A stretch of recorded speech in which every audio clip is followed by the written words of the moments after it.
Salut à tous. Les amis, je vous souhaite la bienvenue sur la chaîne PMU Classe. Je vous espère très bien portant. Ici ça va. Comme d'habitude on va songer à ceux qui luttent pour la santé, prompt rétablissement à vous. Les amis, on va faire le pronostic quintet de ce mardi. Le charmant hippodrome du Putois à Compiègne accueille le quintet plus ce mardi avec une gros handicap qui s'annonce difficile à déchiffrer mais aussi potentiellement rémunérateur. Chers amis parieurs, les chevaux favoris et plus ou moins incontournables du quintet du jour. Nous avions eu aussi les avis des entraîneurs, des jockeys, et des spécialistes du PMU pour vous. Donc les amis, prenez note, et faire votre choix à la fin de vidéo. Les détails de leur performance à suivre. En tête de notre sélection quintet le numéro 8 aura notre préférence. En 4 sorties sur les obstacles, ce premier concurrent d'Evage Couetil s'est toujours classé deuxième. Lors de sa dernière sortie, il a été dominé par Dantor des Obos, 3. Mais retrouve son rival avec 8 livres d'avantage.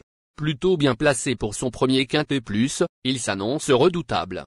Plus d'informations sur son état actuel à l'entraînement avec le reporter. Il s'explique. Kremlin, 8, se montre irréprochable depuis ses débuts en haie, enchaînant les accessites d'honneur dans les courses à condition. Il vient d'être dominé à la lutte par Dantor des Obos, 3, mais il retrouve ce rival avec un net avantage au poids. Il risque de manquer d'expérience face à des rivaux endurcis, qui connaissent bien ce parcours, mais ses moyens sont indéniables. Il peut se révéler. On enchaîne avec notre deuxième base solide du quintet de ce mardi.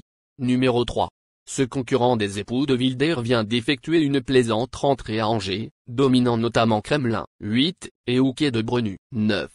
Même s'il les retrouve avec un désavantage au poids, il devrait progresser sur cette tentative. Sauf incident, il est en mesure de prendre une part active à l'emballage final. On se renseigne davantage avec Nicolas de Wilder, entraîneur. Il s'explique. Dantor des Obos, 3, a effectué une excellente rentrée. Il est resté au top et me semble détenir une bonne chance.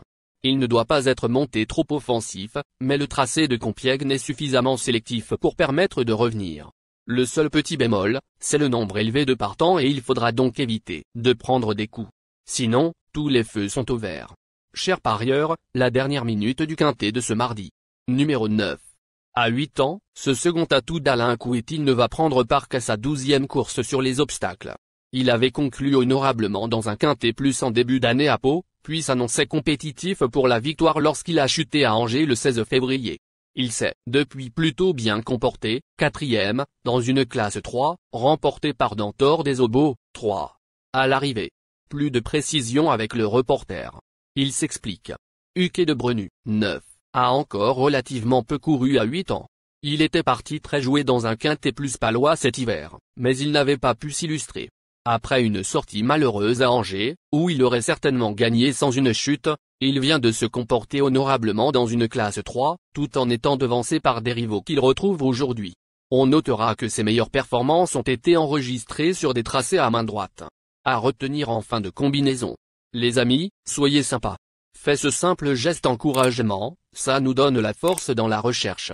Je termine la vidéo avec mon champ réduit. Restez jusqu'à la fin de la vidéo pour découvrir mon champ réduit. Les amis, suite de la sélection pour compléter notre ticket. On entame avec notre trouble fête incontournable du quintet de ce mardi. Numéro 12. Lors de sa rentrée, ce concurrent d'Océane Élard a longtemps lutté pour le succès dans un quintet plus à Auteuil. Il n'a ensuite pu confirmer, toujours sur la butte Mortemart, dans un lot toutefois mieux composé. Pour ses débuts à Compiègne, il semble faire face à une opposition à sa portée et s'annonce comme un candidat à la victoire. Plus d'informations sur sa forme actuelle à l'entraînement avec Océane Élard, entraîneur. Il s'explique. Jardin secret, 12, me paraît très bien au travail. Ses 2 performances cette année sont bonnes. Il a été un peu contrarié durant le parcours, la dernière fois, ce qui lui coûte sans doute un meilleur classement. Il manquait certainement d'un peu de fraîcheur également. Sur ce tracé qui devrait bien lui convenir, j'en attends un bon comportement. Nos 2 tocards incontournables du quintet de ce mardi. Premier tocard en forme. Numéro 2. Lauréat d'un handicap dans cette spécialité en fin d'année dernière, cet élève d'Hervangral s'est depuis très bien comporté sur le steeple chase. Pour son retour dans les handicaps sur les haies, il doit composer avec 5 livres de surcharge, mais il apprécie tout particulièrement cette piste, où il n'est jamais descendu du podium en 3 sorties sur les balais. On écoute Hervangral, entraîneur. Il s'explique. Gilou 4, 2, est resté en très belle condition physique. Il est aussi efficace dans les deux spécialités et retrouve son jardin de Compiègne. Il est toujours un peu battu dans le tournant, mais l'arrivée en montée lui permet de revenir sur ses rivaux en prenant du moral. Maintenant, avec 72 kilos, ça me paraît un peu compliqué pour la victoire. Il devrait bien courir, mais je le vois plutôt pour une place. Deuxième tocard en forme. Numéro 4. Après plusieurs échecs, concurrent de Noël Georges et Amanda Zetterholm vient de refaire surface en se classant troisième à Fontainebleau dans une course à conditions moins relevées. Il retrouve toutefois les handicaps avec 5 livres de moins et n'a d'ailleurs jamais été pris à une valeur aussi basse. Méfiance. Plus de précision avec Amanda Zetterholm, entraîneur. Il s'explique. Bojack, 4, reste sur une bonne sortie. Je n'ai pas grand-chose de négatif à dire sur sa candidature. Il est en forme, et le profil de Compiègne devrait parfaitement convenir à ses aptitudes. Seul un terrain vraiment trop lourd pourrait le désavantager, et encore. J'espère le voir jouer un très bon rôle. Notre outsider séduisant du quintet de ce mardi. Numéro 6. Pour son retour sur les balais, le 26 février à Angers, se protéger de la famille Viel s'est plaisamment imposé. Mais ce jour-là, il affrontait une opposition moins relevée et bénéficiait d'une décharge. Il a depuis confirmé ses bonnes dispositions sur le steeple et retrouve les haies avec 5 livres de surcharge. Affaire d'impression. Plus de précision avec Laurent Viel, entraîneur. Il s'explique. Jazz Rock, 6, est resté dans une condition identique à celle de son dernier succès à Strasbourg. Il s'imposait bien ce jour-là, en plaçant une belle accélération. Il est certainement meilleur en terrain lourd, mais les conditions de ce handicap sont intéressantes pour lui. Si tout se passe bien, j'espère le voir terminer dans les 5 premiers. Notre surprise évidente du quintet de ce mardi. Numéro 1. Après s'être classé 3e à Pau, ce représentant de l'écurie DM s'est plaisamment imposé sur cette piste, sur 300-600 mètres. Il connaît d'ailleurs une très belle réussite sur cet hippodrome, puisqu'en 3 sorties sur les balais, il compte 2 victoires. Malgré les 5 livres de pénalisation, il détient une belle carte à jouer. On écoute Patrice Quinton, entraîneur. Il s'explique. Fan d'Apple, 1, est en superbe condition. Il fait très bien Compiègne, où il s'est imposé courageusement lors de sa dernière sortie. On a un peu visé cette épreuve, même s'il doit porter une lourde charge. Cela dit, ses principaux rivaux porteront du poids aussi. Il a ma préférence par rapport à Rafle Liège. Il est important de noter que les paris hippiques comportent toujours un certain niveau de risque et ne garantissent pas les gains. Pour augmenter vos chances de succès, il est recommandé de mener des recherches sur les chevaux, les jockeys, les entraîneurs et les conditions de la course, tout en suivant les conseils des experts hippiques. Que vous soyez à Paris, Vincennes, Toulouse ou ailleurs en France ou en Europe, le PMU vous propose une expérience passionnante pour vivre l'excitation des courses hippiques. Les improbables du quintet, le 14, le 11, la sélection quintet du jour, le 8, le 3, le 9, le 12, le 2, le 4, le 6, le 1. La synthèse de l'analyse du quintet, la minute de la vérité. Le numéro 8, c'est le plus gros favori de la course, il détient le pilier de la course, soyez très prudents chers parieurs. Les 3 atouts du quintet, le 3, le 9, le 2.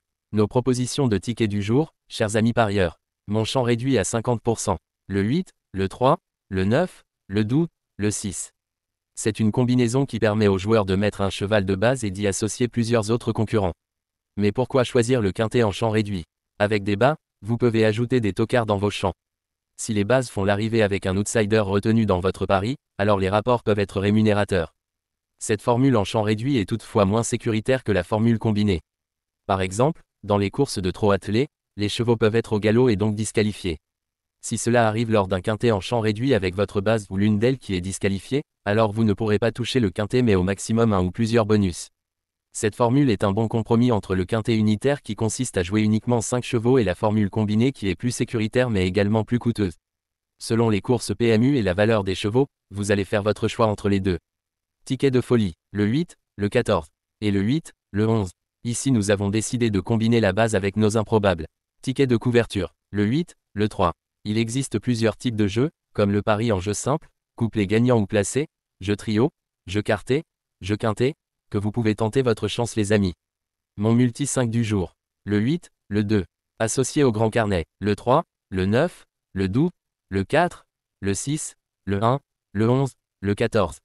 Vous êtes nombreux à contribuer et donner votre avis sur nos différents contenus et nous sommes heureux de recevoir vos contributions et réactions respectueuses et courtoises qui enrichissent nos publications.